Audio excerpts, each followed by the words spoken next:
Breaking news this morning out of South Korea, where the president there just declared martial law. Okay, South Korea, stop giving Trump ideas, right? He didn't know you could do that.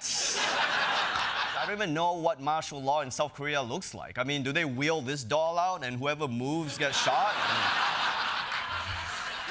Unfortunately for South Korea, this looks like the beginning of a long and slow descent into dictatorship, a dark period which may last years or even decades. South Korea's parliament just voted to nullify the declaration of martial law that was made by the country's president just a few hours earlier. Oh, that's great.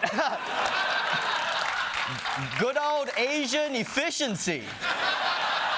The president went nuts, declared martial law, the assembly overruled him, martial law over, and they did it all in a lunch break. All right. Everybody, get back to doing K-pop. Chop, chop. Dance.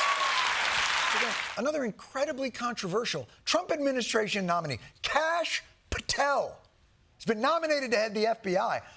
Seems like a perfectly little judgy tonight. Little crowd. Is it the tie? What are we dealing with here? I mean, what would be to worry about here? Kash Patel, and I don't say this lightly, is the most dangerous nominee that we've seen yet to our democracy. We're talking about somebody who has espoused QAnon conspiracy theories, saying that the 2020 election was stolen. He has no other agenda but revenge. Somebody who says he's going to throw judges in jail, he's going to throw bureaucrats in jail, he's going to throw reporters in jail. I didn't hear anything about comedians, so Hegseth was repeatedly intoxicated to the point of needing to be carried out of the organization's events. Passed out in the back of a party bus, then urinated in front of a hotel. Had to be restrained while drunk from joining the dancers on the stage of a Louisiana strip club. Sexually pursued the organization's female staffers, whom they divided into two groups, the party girls and the not party girls. Veterans for Freedom soon ran up enormous debt, and financial records indicate it was unable to pay its creditors. Hegseth had treated the organization funds like they were a personal expense account for partying, drinking, and using CVA events as little more than opportunities to hook up with women on the road. When he joined this veterans charity, did he think that he was the veteran it was going to? I mean, guys, it will really help my mental health to go to this strip club, okay? I have PTSD. Party time suck my Now, some would say that's what any loving father would do for their troubled son or daughter, should they have the power. But on Fox News, it was this love, in fact, that may have caused the problem in the first place.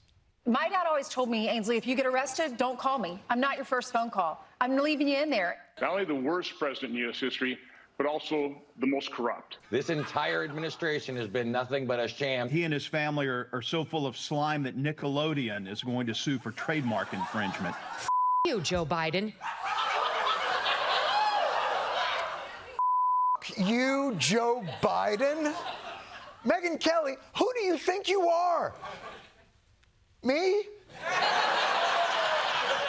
What am I supposed to say now? You is my line. This is really going to make people question Trump's strategy of giving the most unemployable people on earth the hardest jobs that ever existed. And honestly, I kind of feel bad for this guy. I mean, he had it made.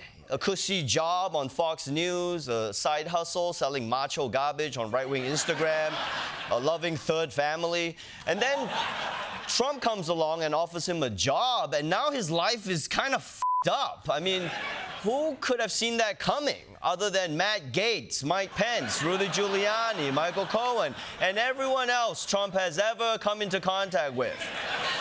Hey, anyone heard from Herman Cain lately? He's dead. Google it.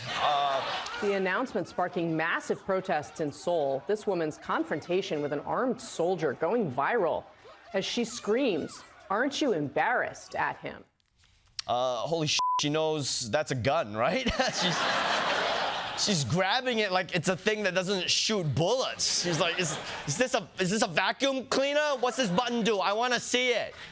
Check out this dude when a soldier tries to take his phone.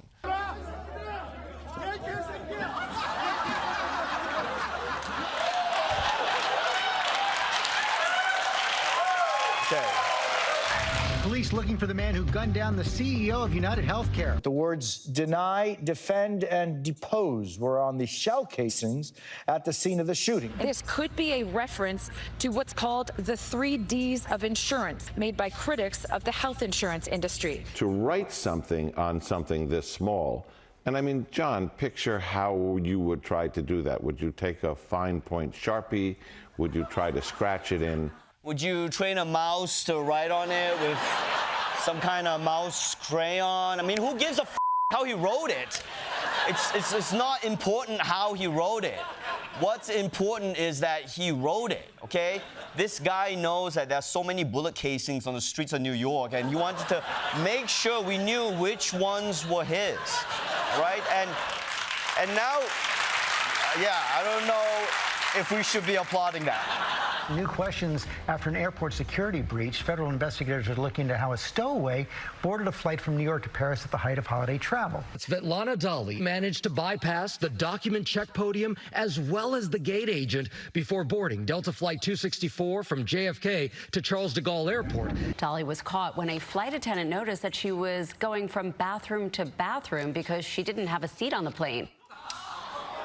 Okay, first of all, that's not what a stowaway is, okay? A stowaway has to hug the wheel or hang onto the wing like Tom Cruise. If you're just inside the plane without a seat, you're not a stowaway. You're just losing at musical chairs, okay? And if security is so lax, hey, maybe I should have just left that bottle of shampoo in my backpack instead of trying to smuggle it out my ass.